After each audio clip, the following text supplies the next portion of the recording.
The start is like I always overthink it because um I just want to make sure that I give myself a clean open in the like a clean opening cut in the edit, cuz sometimes if you like are not thinking about it or anything, you you might have like you might be like a little eggy, you might be making a weird face, or there might be a weird delay between like what you're saying and when you deliver Uh, the intro. I'm realizing yeah. now that this is a good cold open, so we'll we'll run with this. Hello, yes, welcome back to the Little Res podcast, also known as the Rejoice, emerging summer solstice podcast. I believe the summer solstice is in about a month. I think it's in June. Is that right? June, July. It's I think it's June. Okay, my instinct is telling me it's June 14th or June 28th. ooh. I want yeah, you look that up. I'm curious how right you are. Pull But that up. it's coming up soon, I believe. But it's getting sunny here. Summer is coming. It is 62 degrees today and sunny. Very sunny outside. Great light. Here's the hat of the day. Our second ever repeat. This is the Natalie Kormoto kind of what is it? Are they ducks? They're ducks. Or the chickens? I think they're ducks. This is Natalie Kormoto duck hat. Lovely, lovely Hmm. hat. I think the last time I wore it was about a month ago, 4 episodes ago. Here is the gnocchi of the day, wherever it is on the screen. I haven't decided yet, but I'm gonna include one of the camcorder captures of gnocchi. It'll be somewhere here. She's right there in her cat tower, off camera. How are you doing today, Richard? I am good. And just for reference, if you split the difference, the solstice falls on the 20th or the 21st of June. Oh yeah, So you're yeah right in the middle of your two right in guesses. the middle.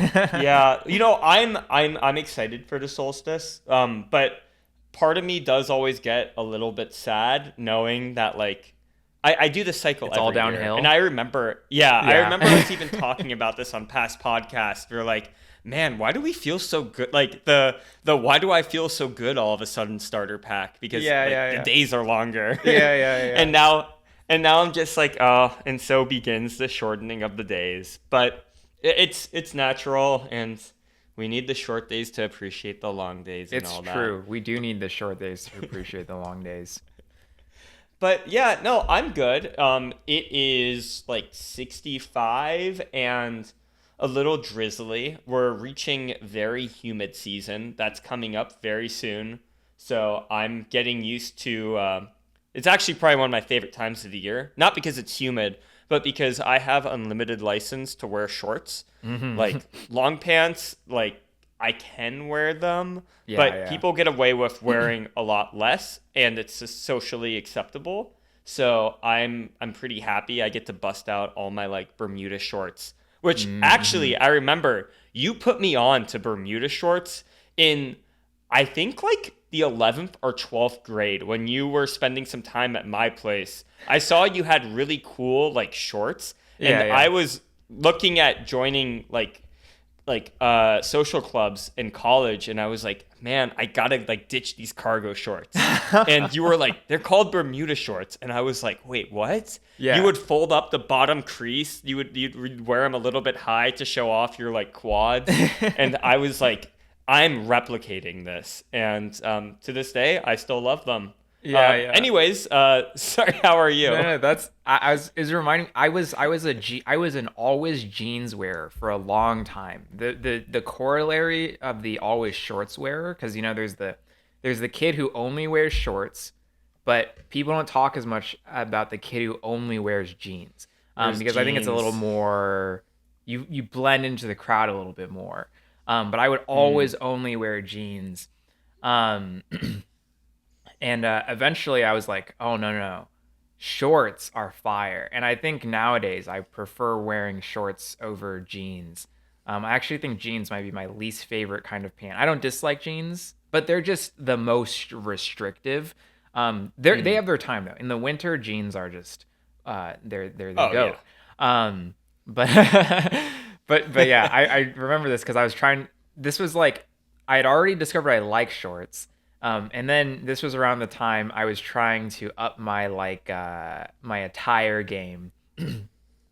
Yeah, there are pictures of me when I'm that age, 17, 18, wearing like shorts that you're talking about, and my quads go crazy. Yeah. Because I ran track and field and cross country between the ages of second grade up until senior year of high school. So I was a runner for a long, long time, and I started doing lifting around that time, and my squat was gnar. Yeah. Like I And don't, you did yeah, parkour and like explosive movements too. You did a lot of movement. yeah, yeah. But I just remember I was doing photography with a friend around that time, and he took a photo of me sitting down. And he looked at the photo and was like, "Oh wow, like your quads look crazy in this photo." And I was like, "That's because they're pretty nuts." I'm not gonna lie. I don't want to toot my own horn too hard, but I remember in college, I was at the gym one time doing squats. My squats are not nearly as strong now as they were back then.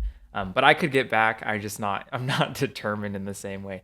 But I was doing squats, and this was close to around when I was hitting my PRs. So I was around 245s each side. Can't believe I even got that far with the build I had at the time. But I remember I was like doing my squats, and this guy comes up to me. He's like, big gym bro guy, and he's like, I can't believe you're doing that. And I was like, that like inflated my ego like crazy. Like he was just like, he was like, I'm genuinely impressed that like you in like the frame you have are able to do the squats at that weight. But it's all legs. My strength is all legs and really all quads. Yeah. Oh my gosh. It's just funny to me that you hid your true power under your jeans for so long. Dude. True. Yeah. But then the shorts came out and you unlocked a new beast. Yeah. Anyways, how are you? Oh How's yeah. life? I don't want to brag too hard, especially things in the past, but that was definitely one of my strong points when it came to fitness. How am I doing? I'd say I'm doing pretty good. I did my experiment last week. I did not finish the music video, but I pretty quickly came to peace with that. I'll finish it at some point. I'm not in a rush. Um, but I think I learned a lot from even just doing a 1 week experiment. um, I guess we'll have to see how things play out. I don't want to enumerate all the different thoughts and lessons from that because it's a little extensive, but I've been writing up a Patreon post about that. I've I've sunk a lot of time into it, more than I was expecting, but I think the reflection is worth the effort because of the richness of the experience. Um, and besides that, making the podcast, and then I've been doing kind of the lawn chair slash side videos every week. There is no, I'm not trying to do those weekly, but I've felt like I've had the energy and time to do them, so I've enjoyed working with those. And in particular, the last one where I used these little camcorder guys, the cheap $9-10 camcorder, I was really happy with how that turned out. So I'm definitely going to use one of these guys again. For people who don't know, this is uh, a $9, $10, whatever you want to call it, camcorder. It's designed for children. You can probably tell by the way it looks. It's just a cheap Chinese product that you can get on Amazon. Probably can get it on eBay and stuff too. I saw a YouTuber use one of these, and it looks so similar to like an early 2000s um, camcorder VHS nostalgia look. It's kind of remarkable how spot on it is, and I'm just, for the cost, I'm thoroughly impressed with what you can do with them. So I'm really excited to play around with those more in the future. Um, but yeah, I would say I'm good. Good weather certainly helps quite a bit too. But I think I've been chugging along nicely, and I'm happy with where the creative work's going. Mm. Yeah, those camcorders absolutely rock. I really want to get one of them, and I definitely think I will soon. Yeah, I've been yeah. doing a lot of traveling, and one of the biggest things that always stresses me out when I travel is like the only real thing of value I bring with me is my phone. Yeah, and like yeah. I guess my power block and backup battery, but those are all pretty cheap. But when it comes to like, I love the idea of just like taking like a camcorder that's a little bit dated. It looks a little bit like nostalgic. And like if I lose it, oh no, like I'm down. How much was it? It's like ten It's like bucks. $10. Yeah. Yeah, crazy. So like it's for the same reason when I travel, I bring a Nintendo DS with me because Yeah, like yeah, yeah. I would hate to lose a Switch, but losing my DS, I'm like I could get a new one for like 50, 60. Yeah, Although yeah. those are probably going to become worth some Steadily they're money gonna at get some more point in the expensive future. over time. Yeah, Yeah, there was yeah, an era yeah. where DSs were dirt cheap. Cheap. We've Oh, kind of like passed 20 it. bucks. Yeah, $20 Yeah. DSs at the pawn shop.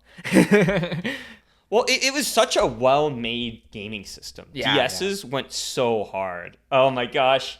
On like the school bus playing PictoChat and like writing out swear Oh, words and sending them. Picto And you chat. always had Yeah. Dude, DS download play, you always had people on the airplane that had DSs Yes. and you would just Oh download my a gosh. stranger's game. The serendipity Incredible. of being like, okay, I'm on like I'm on a plane, I'm on a train, I'm on a bus or something, and I can Picto chat, I can download play some random stranger. It's kind of incredible that that was something you could reliably even do at the time. Like I have Yeah. memories. In Washington, there's the ferry, right? You can take the ferry to go to the islands, and I remember multiple instances where I was able to like download play on the ferry because there was some other kid in the vicinity with a DS. I remember one time like playing Mario Kart DS with some complete person. I didn't even know where they were on the ferry. I didn't look for them. I just saw Yeah. their download. Yeah. That was good times. Virtual localized third place. You don't really like have that anymore. You really like that's like really tough to find Yeah. with There's like total strangers. yeah, there's Crazy. okay, I don't want to get too much into it. There's something along that line of thought that I remember thinking about like a year ago. Um, but yeah, that I love download and I wasn't a 3DS person until way too late past its prime, but the Street Pass always seemed pretty interesting to me too. Do you know what that is? Um, No, I've never played on the 3DS. you Embarrassingly, I should only played on the DS Lite and the you DSi. should try a 3DS. It's a pretty interesting little gimmicky console. Um, there was this thing called Street Pass where games would let you basically do like asynchronous peer-to-peer communication where you would put your DS to sleep and it would have and it would kind of like passively communicate something. I'm trying to think of a good example. Um, but usually it'd be just some kind of like exchange of info, sharing data or whatever. And if you walked past another person in your like 15 feet radius who also had Street Pass and their DS was like in their backpack or their bag, um, both of them would talk to each other like really quickly as you passed by. And then when you would get home, your DS would have a little light. Your 3DS would have a little light to indicate like, oh, you street passed with somebody. Um, Uh, which is like even more convenient than like having to actively be ready, but more pared down. But I never used 3DS when Street Pass was like when it was popular enough for Street Pass to be a thing. When I got my 3DS in college, there was a way you could use a Raspberry Pi to set up a virtual Street Pass. And so basically everyone would just get funneled into this like the same like virtual radius. And so you would just like be connected to this like a remote network, basically this fake server emulating Street Pass. And whenever somebody would join with their Raspberry Pi, it would count as if you had like walked by each other. Um, that's awesome. yeah, The issue with technology like that is like I would love if there was just like a little Tamagotchi or something like that, and maybe you could just like I don't know, you would just send like a little icon or like little get like maybe make some kind of world around it, but you would need it to be cheap enough where everyone would get on it. And I don't trust that like a company wouldn't like yeah, just do everything with my data with that. Like it's yeah, really yeah, fun in theory though. I love it as a concept. yeah. Um, oh man, that actually reminds me of of a little product thing. I'm not going to talk about it today, but the window idea. Do you remember the window idea? We're going to leave it mysterious for the Yes. viewers. The window idea actually Yeah. gets at exactly what you're talking about. Um, Let me write this down for next pod. We'll talk about the yeah, window yeah. idea. It's something I really want to create. I haven't thought about it in a while. But anyways, so Richard, you were really interested in something I shared earlier this week, which is what the YMCA kids activity guys have been cooking. So I want to give you the DL. I'm going to run. I don't have a lot to share because I don't know all the details, but I'll share what I've seen so far. Um, so for It looks viewers, incredible. yeah. So for viewers, I'll put the image on the screen right here and kind of just describe what I understand about this. So about I think it was 2 or 3 weeks ago, I was at the Y doing my cycling, and before I cycle, what I do is I do laps around the raised track around the basketball courts. To I stretch my hands and also just to get a little bit warmed up. And when I do this, I can see what's going on. Usually there's people playing pickleball. Usually there's kids, teenagers playing basketball. And usually there are these like kind of like daycare, afternoon care, kids activities going on. They do all kinds of different things. I said like on one pod, they were doing the parachute one day, where they kind of all take the corners of the parachute and lift it up and then run underneath with the big bubble thing. A lot of people, at least in the Western world, have done this. A few weeks ago, I'm walking around the track and I notice that the guys who usually run these activities have concocted something. I'll describe the components. I guess you can see the image on the screen.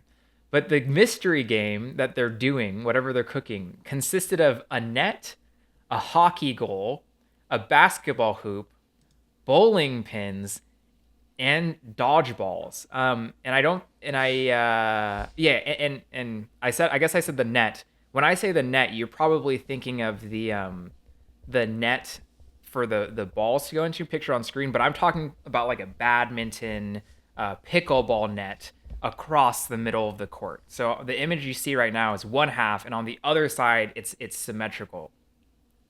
The first time I saw this, they were setting it up as I was like wrapping up, so I didn't actually get to see it in action.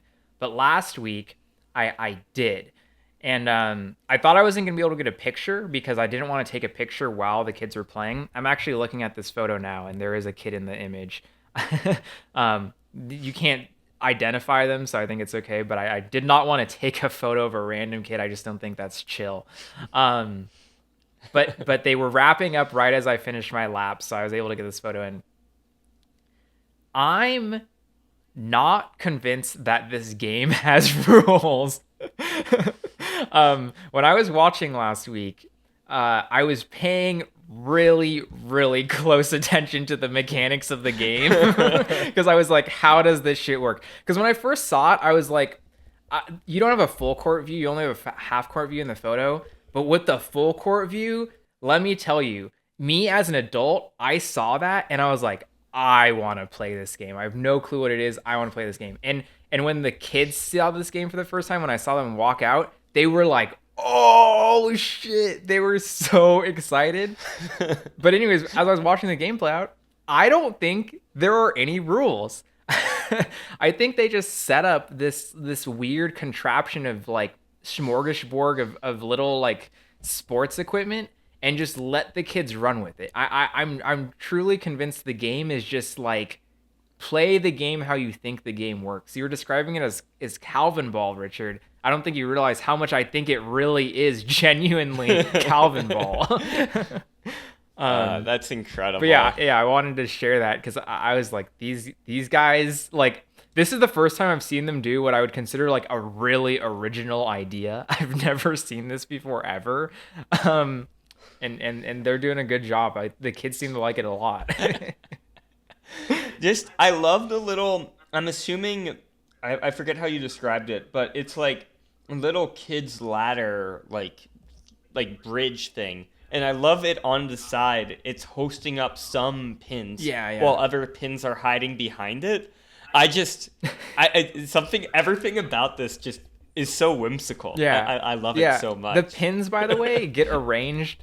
You can't tell just from one photo, but they're not strictly arranged on that thing. Sometimes it's on the bucket. Sometimes it's like next to the. I don't know what the net is for the. By the way, I never saw kids score a hoop with the net, but I'm guessing if they did, they would all go, "Oh!" I think they'd be like, "Oh shit!" um, That is incredible. Yeah, I look forward to. I hope they keep playing it, and I hope you're able to figure out some core tenets of the game, yeah. even if it is mostly nonsensical. They don't cross the net, or at least, okay. I thought the entire time that they don't cross the net, and at the very end of the session, one of the kids, this little girl, crossed the net. And okay, this is why it's confusing, Richard. You think the goal is to knock over the bowling pins, right? But Right. what happened was they're just throwing like the dodgeballs back and forth, and you're like, all right, they're just trying to hit the bowling pins. But then a girl went past the net. Usually they're behind the net, but she ran past the net and then chased a little boy around with a dodgeball, throwing the balls at the boy. So maybe there's like a tag component. Again, I don't actually think there Yeah. are rules. I really don't think there are rules because these are really young kids. Um, so I don't think they care enough. But yeah, that's It's called a bonus round. You don't understand. that's dude. There could be stages for all I know. I don't know the mechanics of the game. I don't even know what it's called. Yeah, fair. Well, okay. So inconclusive results if it's actually if the game has rules, but overall, I'm sure it's probably pretty whimsical and enjoyable to Yeah, watch. yeah. Nice. There it is. The YMCA kids game. Richard, were there any subjects that you wanted to hop into, or do you want me to take it on to the next thing? Um, Honestly, I was incredibly intrigued by the concept of PvP versus PvE social media. Yeah, yeah. When we can bring video game terms into everyday stuff, that always scratches a special itch in my heart. Yeah, I'm curious, Rich, how you parse that concept. What that means to you when you hear it. Yeah, okay. So this would be player versus environment social media, Yeah, yeah. And right? what's the Okay. like besides the literal meaning of those terms, what's like the vibe difference between those two? How would you describe it? Yeah, so PvP, I'm assuming, is typically pretty toxic, pretty aggro, because it's humans taking out their anger on other humans, and there's oftentimes like a taunting aspect to it. Meanwhile, PvE is like you potentially just blazed, playing a little bit of Minecraft, just vibing, tending to your farm. Like, I know that there's more aggressive PvEs like Dark Souls and stuff like that. But to me, when I think of PvE, I think of something that like is an escape, while PvP is something I like riles me up. Maybe I need an escape from. Okay, okay, got it. So yeah, what do you think then PvP and PvE social media are to you?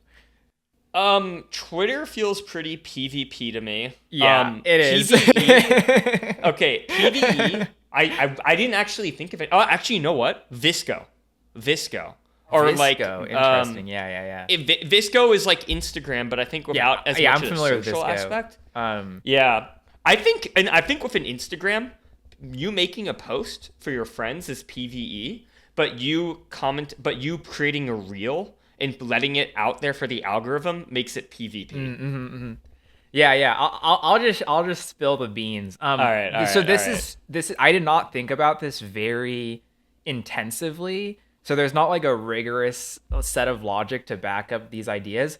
But I was just sitting there one day and I was like scrolling. I was doing my like 5 minutes of Twitter for the day before I'm just fed up. Because Twitter, it's horrible because Twitter does have good stuff. It's just like not worth like sticking it out. But I basically try and absorb as much of the good stuff as I can before I make my exit for the day. But I was scrolling Twitter and I was like, dude, this is so PvP. I feel like the other people on Twitter are like competitors. I don't feel strong camaraderie on this platform. And then I Yeah, was like, okay, not so even what a about little. other platforms? What makes a platform PvE? What makes it PvP? Just from like a vibes perspective. I think your assessment of like Instagram, for example, was also totally correct. Instagram, I would say, is mostly PvE, but it has PvP components, especially for creators. I think most algorithm driven platforms are inherently PvP for creators, but I think there's different vibes for it. Like I was thinking about TikTok. TikTok, you might say, oh, it's PvP because it's extremely driven, right? So you're always competing against other people when you're making content. And TikTok's a platform where more percentage of the users actually post compared to like YouTube. You're looking at it's something like 1% of users make videos, and an even smaller fraction Mm. of those make like quote unquote real videos. Kind of a dismissive term, but you know what I mean. Um, Like videos like that are designed not just for like being stored online to like yeah, share with the yeah. family, but like for like other people to stumble upon. Yeah, yeah. But I think TikTok isn't actually that PvP because the way those videos are delivered isn't in a way that feels like you're like competing against other content. You just people kind of take what is given to them mostly on TikTok. I'm curious what the swipe rate is for like skips. Maybe it's like 50% of videos get skipped, maybe even a little bit more, maybe 60, 70%. I could see it being like, yeah, I could see it being crazy high, Yeah. especially But early but on. I actually think that's a relatively low skip rate. Because if you consider YouTube, when you go on YouTube, I think YouTube is actually pretty high PvP, although it has strong PvE aspects. But I think it's mostly PvP. It's just not as toxic. Like Mm. there's wholesome PvP, toxic PvP. I think it's a less toxic PvP, although there is toxic PvP. But when you go on YouTube, you see immediately like a dozen thumbnails, right? And if you think about it, Yeah. every thumbnail you're not clicking on is you TikTok swiping past.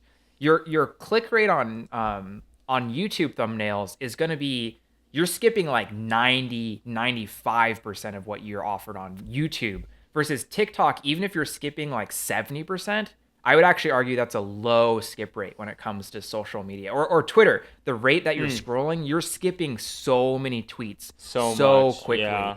Um, Okay, so that's actually fair. That yeah, contextualizes it a bit for me. No, that's a good yeah, point. yeah. And then the other one is Reddit. Reddit is interesting because Reddit I think this is the gripe. This is the reason why a lot of people don't like Reddit.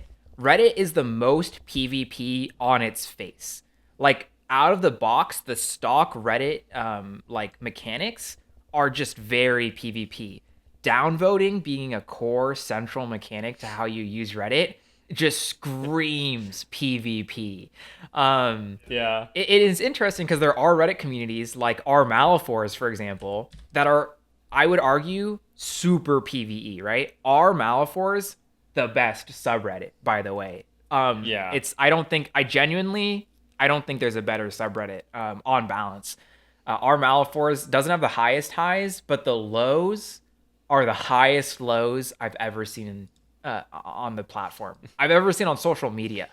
I'm not going to tell you what it is. It's You have got to go such a figure it out for yourself, viewer. Um, it has such a wholesome floor though. It yeah, rocks. yeah. It's so But nice. but part of the reason the floor is so high is because if you participate on our Malifaux, you are contributing to the collective unified vision that everybody understands, and that's what makes it so PVE.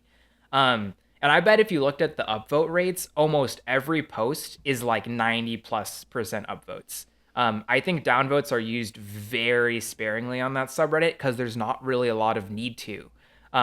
It's just did you contribute to the vision or not? That's really how it works. Um, Mm. but yeah, that's PvP and PvE social media. And I think there can be good PvP, there can be bad PvP, but I think more PvP usually trends towards a worse experience, and more PvE usually trends to a better experience.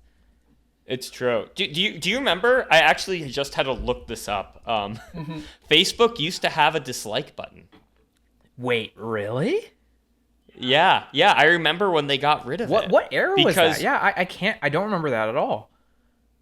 it has not had a dislike button since February 2016. So we're coming up on like 10 years of, well, 8 years of no like But there was of a like only button likes. all the way up to 2016, or a dislike A button. dislike button. Yeah, yeah. That must have been almost never used, huh? Because I can't remember. I remember disliking some stuff, but like was it visible? Did it show who disliked? Well, I'm actually okay. shocked that I'm now that I'm thinking about it, I'm starting to get memories back of the dislike button. Um, but I would feel like I would have intense memories like from when I was like a hormonal teen, like bickering online. I feel like I would have intense memories attached to the dislike button. So I'm kind of Yeah. surprised that I don't, which makes me think that there was like a social taboo against using it too liberally. Um, like you might because if it's public, I'm sure you're like trying to figure out the mechanics of how this worked right now. Um, but if it was public, I guess you're kind of telegraphing to everybody, hey, I'm expressing negativity outwardly, right? Which maybe is not always the best look. I don't know. Oh my Yeah. What are gosh. you finding? I'm this requires further Yeah, research. yeah, yeah. No worries. So it seems like it might have been tested. It okay. I need to. Yeah, we will provide an update after this because this requires further search. Okay, we'll do update next week. Yeah, Yeah. Interesting. So you're saying maybe it didn't actually exist, or like it only existed for yeah, some people. yeah, yeah. I don't know if this is like what is it the term, like not eternal September, like The Mandela Mandela effect. effect or something like yeah, because search results are very are they say it unveiled the dislike button, and I swear I remember a dislike button, but then when I go to search for what it looked like, and then I see articles saying why doesn't it have a dislike button, and they Hmm. go back to like 2014. So I'm like, it must have been tested. I don't know. Well, Maybe it was. I think either way. maybe it was something that people campaigned for. Like I feel like I have faint memories of seeing people say, "Why isn't there a dislike button? I want a dislike button." You know what I remember? This is okay. Tell me if this is real or not. I feel like I remember people would comment dislike, and then people would like the Mm, comment that says yeah. dislike. I feel like It's that kind was of a like thing. ratio on Twitter. Yeah, yeah. I have. I again. I don't know how much I can trust these old Facebook memories, but I feel like that's something I remember seeing. Um, but yeah, we'll figure it out. Maybe it's a thing. Maybe it wasn't. While we're speaking of Yep. older stuff, we had a conversation earlier, or I guess it was last week, about Owl City. Do you remember the Owl City conversation? Of course I do. Yeah, I yeah. love Owl I City. wanted to touch on that one a little bit because what was it? You okay? We were doing Pomodoros together. We were co-working, and you said, "Oh, Harrison, I didn't know you liked Owl City," or something like that, right? Like you pointed out that I'd recently listened to an Owl City song, and you're like, "Oh, like are you like fucking with Owl City or something?" Um, and then I immediately had a little spiel that I'll rehash it a little bit for the pod. Um, so I did not like Owl City when I was a teenager. When Fireflies was at its heyday and stuff, and it's because of this very uh, old 2010s take about Owl City, which is that I saw Owl City as this kind of knockoff, off-brand um, uh, Postal Service. Postal Service. Postal Service, yeah. Postal Service, the one-off group featuring Ben Gibbard, the lead singer of Death Cab for Cutie, PNW native. Is he a native? I know he lives in the Pacific Northwest. I don't know Um, if he's a native. and Yeah. who is the there's multiple people, but anyways, most famously Ben Gibbard and other talented musicians. And around that time, you can find articles from like 2012, 2013, something like that. People would accuse Owl City of kind of biting and copying the Postal Service sound. And I was one of those people as a teenager. So I was like, I don't care how catchy Fireflies is. It's trash. It's just a copy. It's a gimmick. Um, it's funny. I saw Northern Lion repeat this exact take like 2 weeks ago or 3 weeks ago or something, and I thought it was so funny to see him rehash a take from like 10 years ago, like just reaching back into like the archives of the millennial zeitgeist to whip that one out. Um, but recently, I saw a meme video on YouTube that was going through Owl City songs and kind of. You've seen these videos, I think, Rich. Yeah, you've definitely seen these videos where they take a song and then they put like a GIF or a short video in rhythm to it that kind of captures the vibe, the mood of the song. So there's like a Yep. famous one with the Gorillas, and people have done them for Daft Punk and stuff. Daft Punk, Like yeah. it, like when it's Giorgio, or George Giorgio by Marauder. Geo by Marauder, yeah. It's always like some person they'll be like hovering in the air, whatever. Wah, wah, wah, wah. I can't Yeah. even do the synths. Um, and I watched this video. And it kind of does this, little tour of the Owl City catalog, and it's a lot of songs that I've never heard before. And something I was immediately struck by was that the sound that Owl City was putting out at this time is very like quintessentially early 2010s.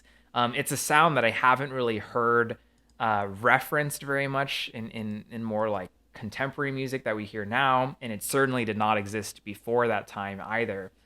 And so I went in and I checked out some of his music on Spotify, and while I don't think it's like the best music ever, I think it's okay. Is how I'd put it.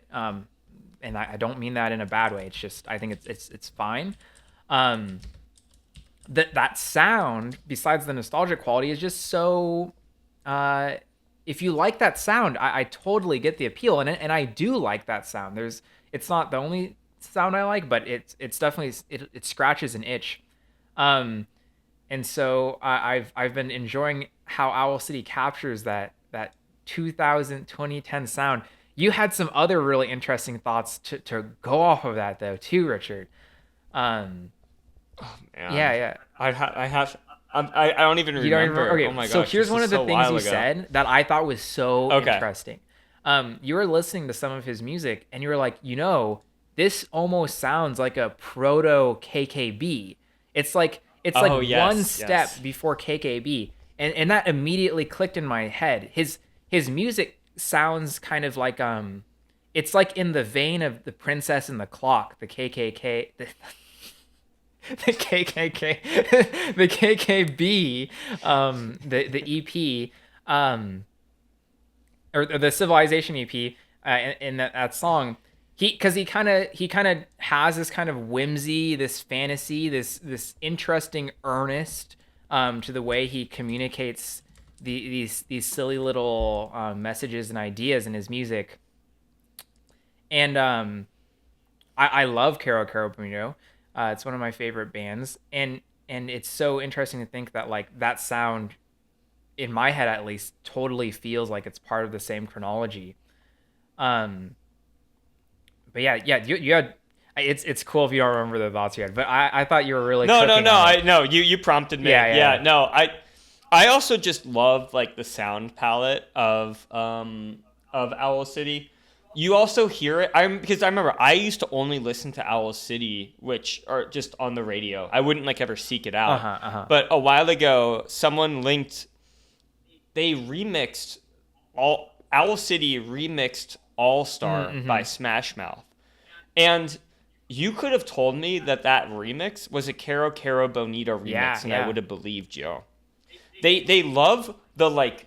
They truly are like the silliest of synths that they use. Like it's just like very whimsical. Like you could like it sounds like a child's like toy piano, but like good. I don't know Yeah. how to. I don't It's know. it's Like um it's like a pre-ironic corny sound almost.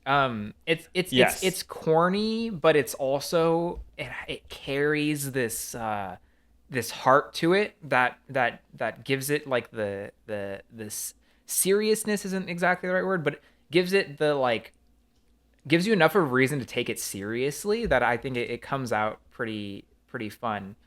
Um yeah, so shout outs Owl City. I haven't actually been Shout listening out. to his music that much lately, but I was like, that's so cool. Oh yeah, another idea along those lines that I remember is I feel like there's been a lot of what's the word I'd look for here? Treasure. There's been a treasure trove of kind of music tropes, especially in like popular genres, that's been exploited more recently in like hyper pop and stuff. Um, like Mm. something I've always loved about 100 Gex is how aggressively they reference these like early 2000s music tropes in like ska, but also like hip hop, R&B, mainstream pop. They take these kind of like iconic sounds that now sound a little bit dated and just stretch them out and reappropriate them in brand new ways that are so fun. And I feel like that effect, that iteration hasn't quite happened for this 2010 sound as much yet. And so right now, if you want that, the way to go is just you go to the source, you listen to Owl City. Um, there were other artists we were talking about too when we had this conversation last that I can't remember, but yeah, you or like hello goodbye or like there's another one. I don't think Raw Oh Raw. my I mentioned gosh. Raw Raw Riot. I don't think Raw Raw Riot's the same Oh, length.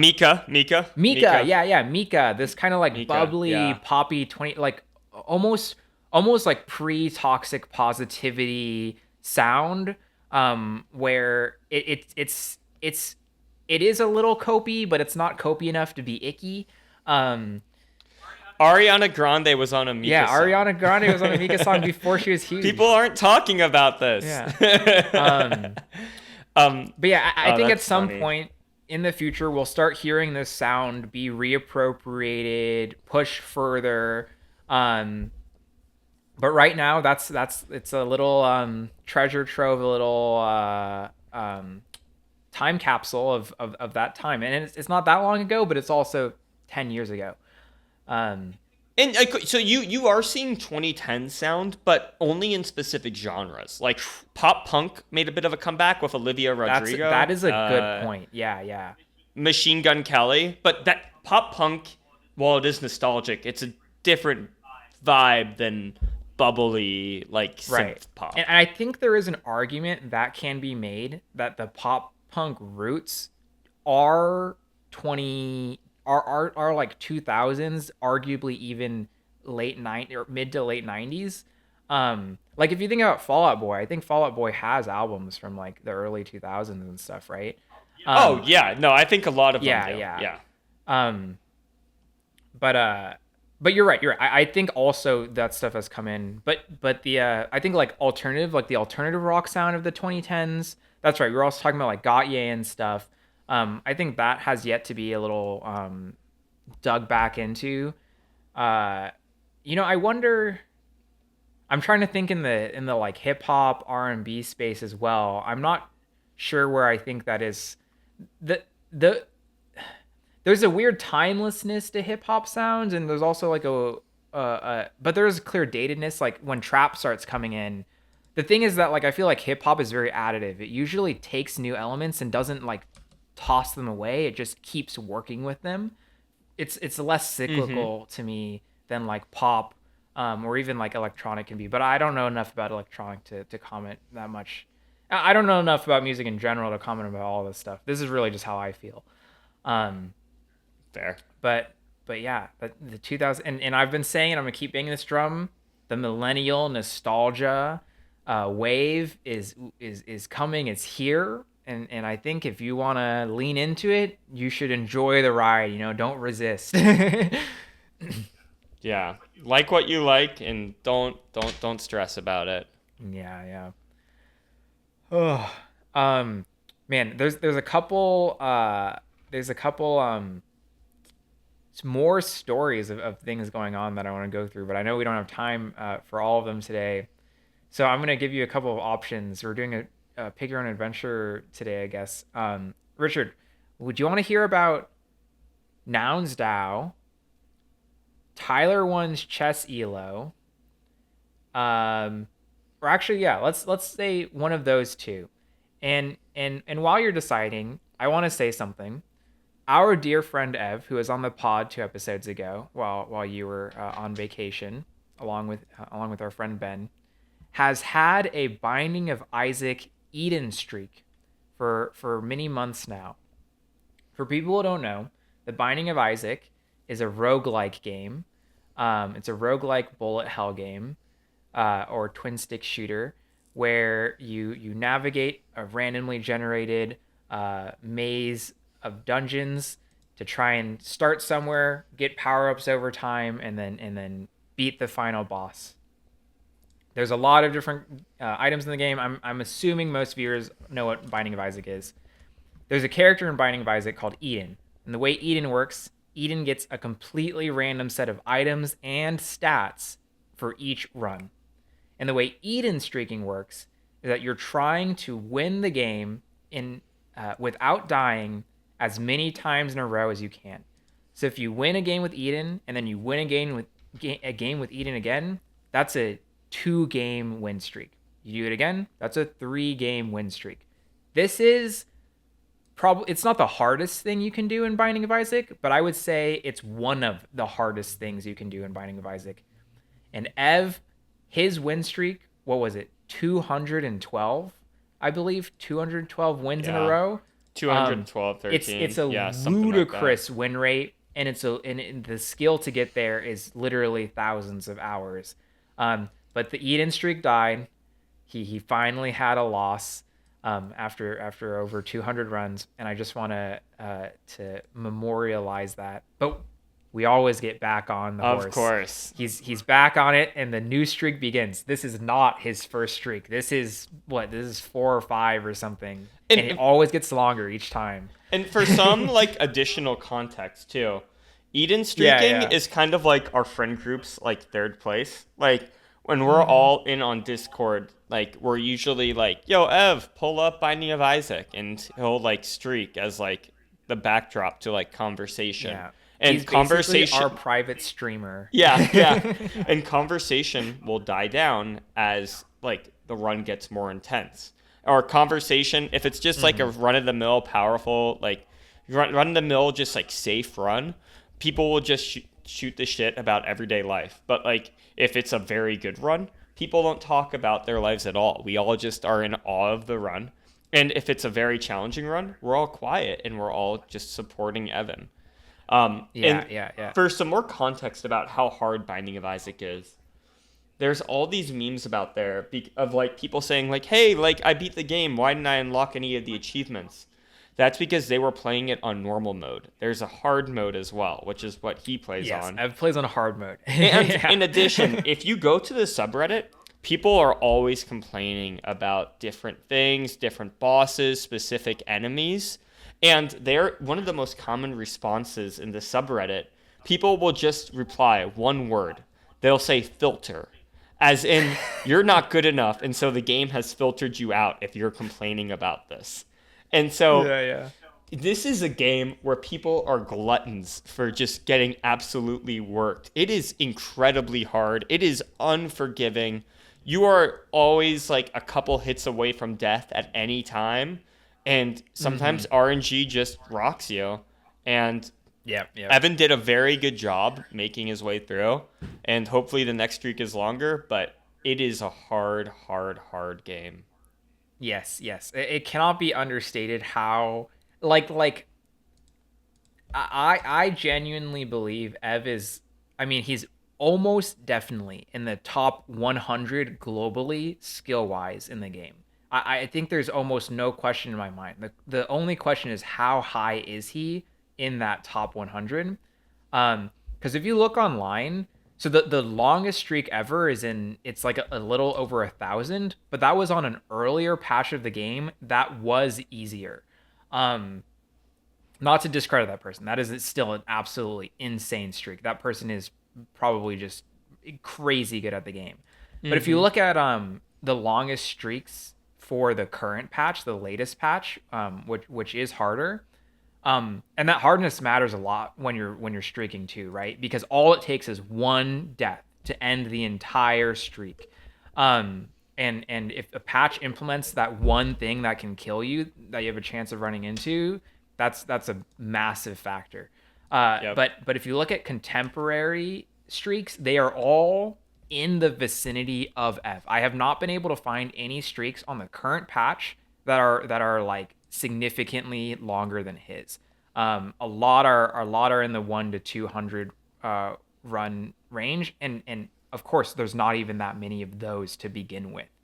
Um, I mean, this is a game he's been playing for over 10 years, so he's he's honed this skill. um, but yeah, one day we'll get Ev to talk about Binding of Isaac more because he's got really interesting insight into the game, and Richard, you do too, having consumed hundreds and hundreds of hours of the game. Yeah. Um, My yeah, intro to Northern Lion was on Binding of Isaac, and yep, it yep. was like, When we were in high school, yeah, yeah, over 10 2012. years ago. Yeah, he had done his pivot from like Poison Mushroom or whatever he was before he was Northern Lion, Yeah, yeah. way long ago. Um, but yeah. All right. So last story for the pod. What do you think? Oh, yeah, let's talk about chess in the ELO. I played some Yeah. chess recently, and I have so much respect for that game. Oh my gosh, it is so hard. Chess is incredible. So I'm gonna ask you first, Richard. Do you know who Tyler One is? So I know that he is like an ex-toxic, but since reformed League of Legends player. He is very buff. I've seen the meme of him looking up at that announcer lady where he looks a little bit shorter. I don't know if they photoshopped that or not. I've seen shops of it where There's he's like versions really that are tiny. photoshopped, and then there's the Yeah. original one where he is still shorter. Yeah. And I've heard I've never watched any of his content, but I have heard he occasionally goes on rants and where he's talking about Ludwig and it's accidentally like a really good piece of poetry. Oh, that clip. Yeah, yeah. Oh yeah, he has great hater cadence is how I'd put it. I actually had a small playlist of videos several years ago where I took people going on rants where they hit like surprising eloquence in their rant, and it was like the hater cadence like playlist. Like there was like the what is his name? Super toxic fighting game player. Low tier god. Do you know the low tier god rant? Is this a Smash player? He's a fighting game player. Oh, okay. No, The I one don't where know this rant. it ends with like you should kill yourself now. Oh my gosh. He's crazy toxic, but he has this really famous rant, and the flow and cadence of the rant has this rhythm to it that's undeniable, similar to that Tyler One clip you're talking about. Oh, it's But so yeah, good. That clip lives in my head rent free. Ludwig's yeah, yeah, bomb. yeah, yeah. So good. So you know who Tyler One is. I think you summed it up perfectly. Do you know about Tyler One's chess elo? From what I remember, he's a surprisingly good chess player, or he's not bad. I don't know about his elo though. I think you're in the right circles to have heard about this in passing, vaguely, but we'll dive into it a little bit more. So a little under a year ago, I think it was last July, last June, um, Tyler One started playing chess. And Tyler One is an interesting person when it comes to gaming because the way he plays games is he just hits them. He hits the reps hard. So for League, this was always his thing. He just grinded the ever loving hell out of League of Legends. He would set goals for himself, and he would just grind and grind and grind away, playing ludicrous amounts of hours every single day, um, until he hit those goals. One of his most famous accomplishments is that the highest rank in League, I might be getting some details of this wrong, but the highest rank in League of Legends is called Challenger. It means you're like top N in your region. And in League, there are 5 roles that you can play. There's top lane, mid lane, AD carry in bottom lane, support in bottom lane, and jungler who roams. And he got to Challenger, the highest rank in the game, in all 5 roles, just by brute forcing each of them one by one. This is Right. like actually insane to be able to do. It's crazy what you have to be able to commit to accomplish that, because that's like full breath wise mastery in the game. So a little under a year ago, he starts playing chess. And something about how he hits these games so hard is that he will play these games whether he's streaming or not. In League of Legends, there was this famous Twitch account called like Watch Tyler One Play LOL, some variation of that name, something like that, where basically even if he wasn't streaming, anytime he was playing a game of League of Legends, they would stream like a spectator client view. Oh, hi Gnocchi. Gnocchi's. I was wondering when she'd get riled up because she's been kind of hyphy today. Maybe she'll show up on the camera, maybe not, but she's like right in front of me. Anyways, she he he's always playing the game, so even offline he's playing. He starts playing chess, and immediately people will start monitoring these chess games he's playing offline, off stream, and right out the gate, he is so dog shit at the game. He has like a negative rating almost. Not literally, but like if you consider the average, you take a kid like you take like a 9-year-old, you put them in chess club in elementary school for the first time. After like that kid's been playing for a little bit, that kid's rating would have been higher than Tyler One's rating was when he first started grinding games. He's dog shit, but he's playing like dead ass like 10 hours every single day of chess, just playing horrible chess. Over the past 10 months or so, he has gone up to a rating of 1900 on chess.com. If you adjust for what's called the FIDE rating, FIDE is basically like the international organization that manages chess more professionally. You could adjust that down maybe to like a 1750, 1800. That's a dummy respectable rating. And to get there in less than a year is just absolutely crazy. So he's just been grinding out chess, steadily getting better and better and better. And it's becoming more and more talk because people are like, so where's the limit here? When does this Yeah. end? His win rate, by the way, his all time win rate over like 8,500 games or something was like 51-52%. He is not pushing huge margins of victory. And to be clear, those wins against better players are worth a lot more than wins against like worse players and stuff. That's not a clean 51-52%, but it just goes to show how much he's throwing himself at the wall here, right? He is effectively coin flipping his progress, his wins every time. Like you're not going to tangibly feel that 51%. Um so he's just playing chess, and with it he's getting better. And for context, I am an extremely mid chess player. I played a lot of chess when I was a kid. Um, I played chess basically like kindergarten through early high school. I did a lot of tournaments and stuff. But as an adult, when I've played chess, I've only played up to getting like literally like a 50th percentile rating. Um, I am mid at chess. So you got to take what I my analysis with a grain of salt. But I was looking into kind of people talking about his play style and stuff. How has he developed as a player from spamming all of these chess games? And it's pretty freaking interesting because the way I was trained in chess was the more traditional route of like how most kids get their chess education. I had a normal chess coach. I learned kind of like a lot of mainline stuff, core fundamentals. I don't know exactly if Tyler 1 is studying, but I don't get the impression that he really does a lot of sitting down to study. He does puzzles and stuff, but he's not like doing a ton of theory, a ton of conceptual work. And I think that manifests in his play style because the way he plays is so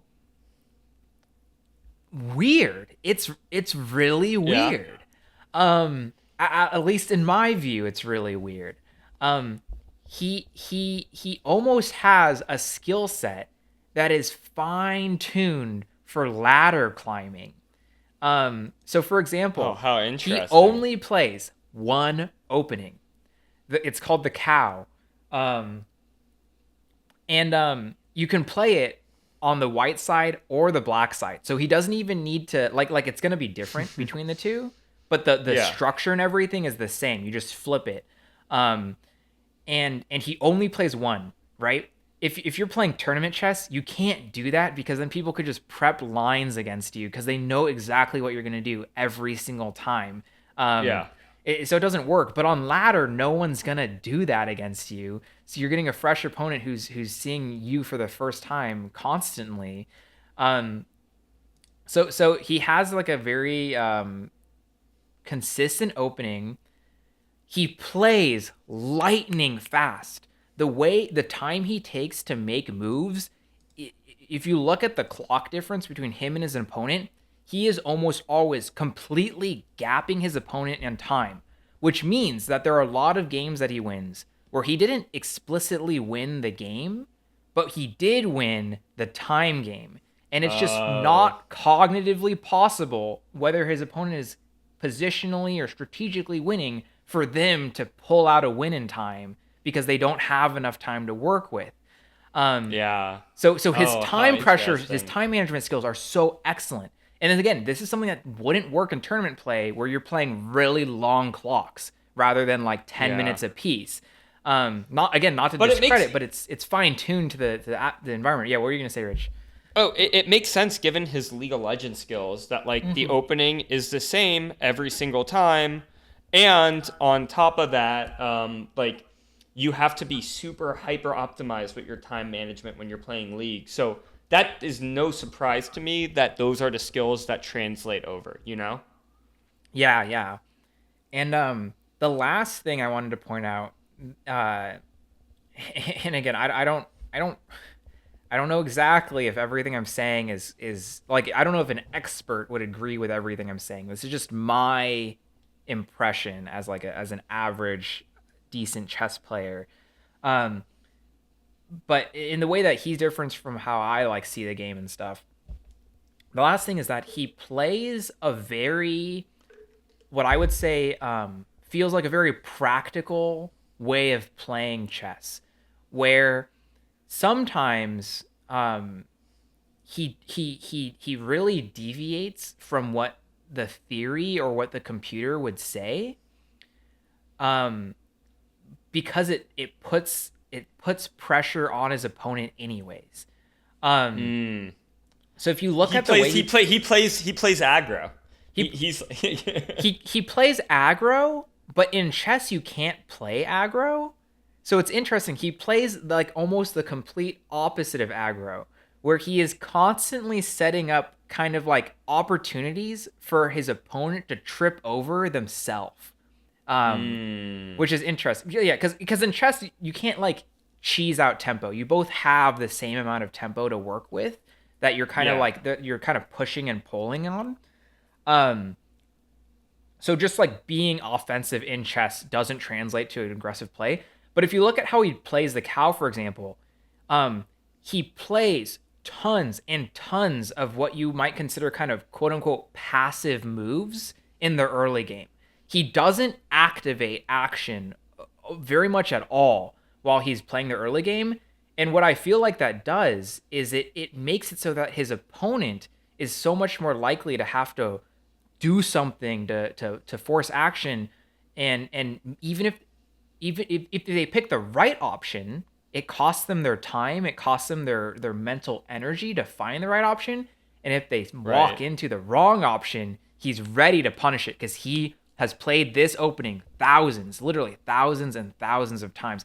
And his tactics, by the way, are really sharp, like shocking. I mean, I guess they're what you would expect at that rating, but again, it's hard to even think about what rating he even is because he's just been steadily climbing. He's not attached to a certain rating. It's just who he is, and he's gotten his tactics to this really great place where yeah, he's not playing in theory maybe the best chess.